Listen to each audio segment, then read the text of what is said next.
E hoje o tema mais interessante de todos, o que é a síndrome do pôr do sol que afeta muitas pessoas com demência. Logo após a Covid, eu já li aqui que muita gente, infelizmente, está com sintomas de demência, com problemas de cognição. Olha para quem acompanha conosco o cérebro e dizendo, nosso cérebro tem mais capacidade do que é necessária para as tarefas do dia a dia. Nosso cérebro tem mais capacidade do que a necessária para as tarefas do dia a dia. É de Steve McFarlane, The Conversation, que é o pessoal lá da BBC, Londres. 16 de agosto de 2023, é isso. Vamos lá, olha a leitura sobre os problemas do pôr do sol. Já sentiu um pouco de dificuldade quando cai o sol, quando pôr do sol no final do dia? E você sente um pouco de desconforto? Preste bem atenção, eu vou ficar bem de olho nisso aqui. O termo síndrome do pôr do sol ou crepuscular é às vezes usado para descrever a tendência em pessoas com demência de se sentirem mais confusas no final da tarde e durante a noite. Primeiramente, é necessário enfatizar que o termo é muito mais simplista do que e pode abranger uma ampla variedade de comportamentos em muitos contextos diferentes.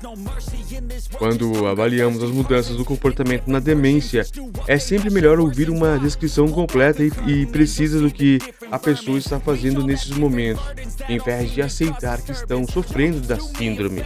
É muito hoje pausa, né?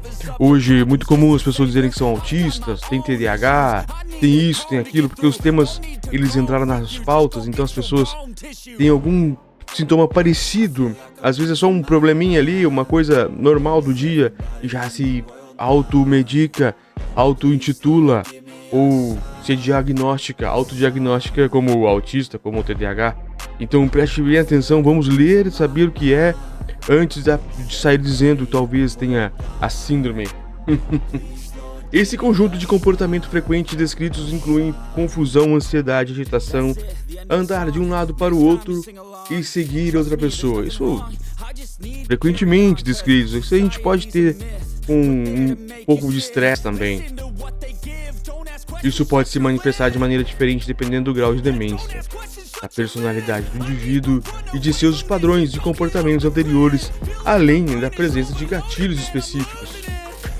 Então, por que esses comportamentos alterados tendem a surgir em momentos específicos do dia? E o que devemos fazer quando acontecem com um ente querido? Tópico: menos informação sensorial. Todos nós interpretamos o mundo por meio das informações que nosso cérebro recebe por meio de nossos 5 sentidos. Os sentidos principais são a visão e a audição. Olha, eu não tinha essa informação assim. Que os principais sentidos são visão e audição. Imagine a dificuldade que você teria se lhe fosse solicitado realizar uma tarefa complexa enquanto estivesse em um ambiente escuro. Pessoas que vivem com demência dependem igualmente das informações sensoriais para compreender e interpretar corretamente o seu entorno. À medida que a luz vai diminuindo em direção ao final do dia, também diminui a quantidade de informações sensoriais disponíveis para auxiliar um paciente com demência a interpretar o mundo. O impacto disso em um cérebro que já possui dificuldades em integrar as informações sensoriais pode ser significativo, resultando em maior confusão e comportamentos inesperados. Tópico: esgotamento cognitivo. Todos nós já ouvimos que usamos apenas uma fração do nosso poder cerebral. E é verdade que temos mais poder cerebral do que geralmente é necessário para a maioria das tarefas diárias. Essa reserva cognitiva pode ser usada quando precisamos realizar tarefas complexas ou estressantes que exigem mais esforço mental. Mas, se você não tiver muita reserva cognitiva? Olha a pergunta! Mas, e se você não tiver muita reserva cognitiva? As mudanças que eventualmente levam aos sintomas da doença de Alzheimer podem começar a se desenvolver até 30 anos antes desses sintomas aparecerem. Nesse tempo, de forma simples, a condição esgota nossa reserva cognitiva. É somente quando o dano causado é tão significativo que nosso cérebro não pode compensá-lo e desenvolvemos os primeiros sintomas do Alzheimer e outras formas de demência. Portanto, Quando alguém apresenta os primeiros sintomas muito cedo da demência, grande parte do dano já ocorreu. A reserva cognitiva foi perdida e os sintomas de perda de memória finalmente se tornam evidentes. Como resultado, as pessoas que vivem com demência precisam fazer muito mais esforço mental durante o dia do que a maioria de nós. Essa dizer, né? Parentes. Quem não tem demência hoje não tá com alguns problemas cognitivos em razão da Covid e de todos os problemas que a vida traz. Não é muita coisa, a vida é linda, mas os problemas acontecem. Vamos lá.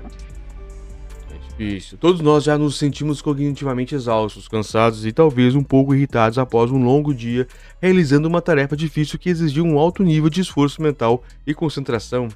As pessoas que vivem com demências precisam fazer uma quantidade similar de esforço mental apenas para cumprir sua rotina diária. Por isso, não é surpreendente que, depois de várias horas dedicadas a um esforço mental constante apenas para sobreviver, muitas vezes em um local não familiar, elas tendam a se sentir cognitivamente exauridas. Tópico: o que devo fazer? As casas de pessoas com demência devem estar bem iluminadas durante a tarde e a noite, quando o sol está se pondo, para auxiliar a pessoa com demência a interagir e interpretar as informações sensoriais. Uma breve soneca após o almoço pode ajudar a aliviar a fadiga cognitiva no final do dia. Isso oferece ao cérebro a oportunidade de recarregar. Entretanto, não há substituto para uma avaliação mais abrangente das outras causas que podem contribuir para a alteração comportamental. O texto é muito forte. Necessidades não atendidas, como fome ou sede, presença de dor, depressão, tédio, solidão podem contribuir, assim como estimulantes como cafeína ou açúcar, se consumimos muito tarde no dia.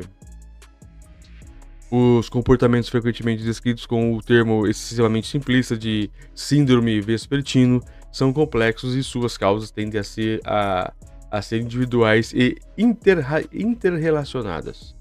Como frequentemente ocorre na medicina, um conjunto específico de sintomas é melhor gerenciado ao se compreender melhor as causas. Steve McFarlane é diretor de serviços clínicos no Dementia Support Australia e professor associado de psiquiatria no Monash University, que é o The Conversation, lá pro BBC. Mas é importante dizer aqui o que ele realmente no começo fala. A informação tá aqui, é assim que acontece, este problema existe. Entretanto, não é autodiagnosticando que você vai conseguir alguma coisa. É preciso verificar se é isso mesmo, se não é, se você tem ou não tem esse tipo de problema.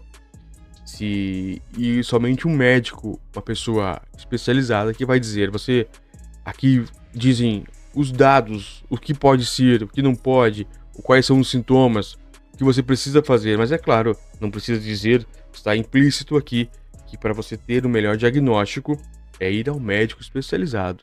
É isso. Informação sempre aqui conosco.